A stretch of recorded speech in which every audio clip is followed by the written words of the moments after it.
Well, he actually did it. President Trump deployed 800 members of the National Guard to patrol the streets of Washington, D.C. to help reduce the crime problem there, a city which, what a surprise, is over 40% black.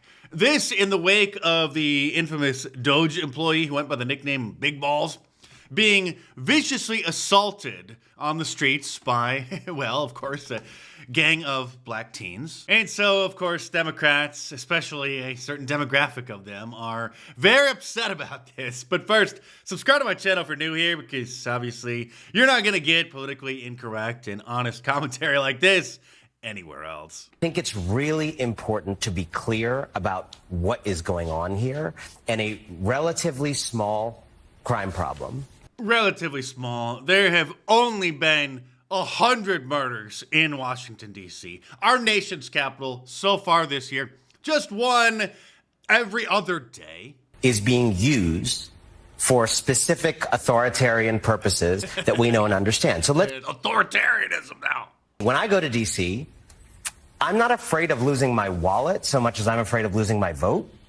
I'm not afraid of losing my wallet so much as I'm afraid that my children's freedom to breathe will be stolen in a world where climate change policy is non-existent. I'm afraid that the future of middle-class people will be stolen. Actually, it's being stolen in large part due to the tens of millions of illegal aliens that have invaded our country and are sucking off of our tax dollars for room, board, to pay for their anchor babies to be born in hospitals, to pay to feed and house and educate them. Right. So there is carjacking. And of course, let me just finish. There is a carjacking but going you got on. to worry about two things. You got to worry about two things at the same time. Let me just finish my point. Joe Scarborough knows what a hellhole Washington, D.C. is. He used to live there and undoubtedly knows friends of his who have been mugged on the street there. You don't think more police make streets safer? No, Joe, I'm a black woman in America. I do not always think that more police make streets safer. When you walk down the streets of Georgetown, you don't see a police officer on every corner, but you don't feel unsafe. So what is it about talking about places like Southeast D.C., right? Ward 8, if you will, that people say, well, we need more officers to make us safe. I think we have to rethink what safety means in America. Safety means living in a predominantly white community, but you're not supposed to say that. Otherwise, people like Ben Shapiro will call you a racist, like you did to Scott Adams when he pointed out that simple solution. Trump is trying desperately to paint blue cities as out of control or crime-ridden, but 9 out of 10 of the most dangerous cities in America are in red states. Actually, that's not the own that you think it is. By the way, is this Dr. Mike, that famous YouTube doctor who bragged about being the most followed doctor on social media, who, of course, encouraged everybody to stay home during the lockdowns, but then was captured on camera out partying himself? Let's take a moment to input these cities into ChatGPT, shall we, to confirm what we already know is the case. ChatGPT, what is the percentage of black people living in these cities? Memphis, Tennessee, almost 63%. St. Louis, Missouri, 43%. Little Rock, Arkansas, 43%. Minneapolis, Minnesota, only 18%. Detroit, Michigan, almost 77%. Kansas City, Missouri, 25%. New Orleans, 55 to 59%. Cleveland, Ohio, 47%. Birmingham, Alabama, no information you can find. Houston, no information. But I'm pretty sure that we're all seeing the clear pattern. One of the things that we have seen over and over from the president, from his team, Stephen Miller saying it's like Baghdad in Ethiopia. They seem to hold their harshest criticism sometimes for cities that are majority black and brown. Do you see that, and what do you think that means? Well, I think that means 30% of the population are black, and they statistically commit 50% of the total violent crime per capita, meaning they are 10 times more likely to commit crimes than white people. And what is going on with all of these lesbian police chiefs in major cities? Here is the chief of police in the District of Criminals, clearly a DEI hire who knows nothing. Tell us what the chain of command is now? Can you tell us what the chain of command is now, is the question. What does that mean? Well, is it Pam Bondi speaking to the mayor, speaking to you? What is the chain of command, asks the chief of police. But speaking of crime, Beto O'Rourke, who was hailed as the next John F. Kennedy by the liberal media before the American people realized that he's just a buffoon and had to drop out quite early of the 2020 presidential race, is encouraging it as usual. We're not going to let him stop us. Are you with me on that? You're not going to let President Trump stop you from committing crimes? Well, we'll see. Ándale. It also means, as Mark was saying earlier, we don't await the punch thrown by these would-be fascists to land.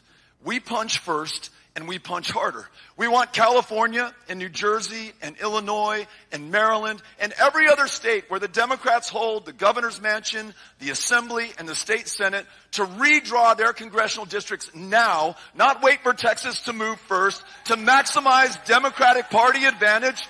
Listen, you may say to yourself, well, those aren't the rules. There are no refs in this game. F*** the rules. We are going to win whatever it takes. We're going to take this to them in every way that we can.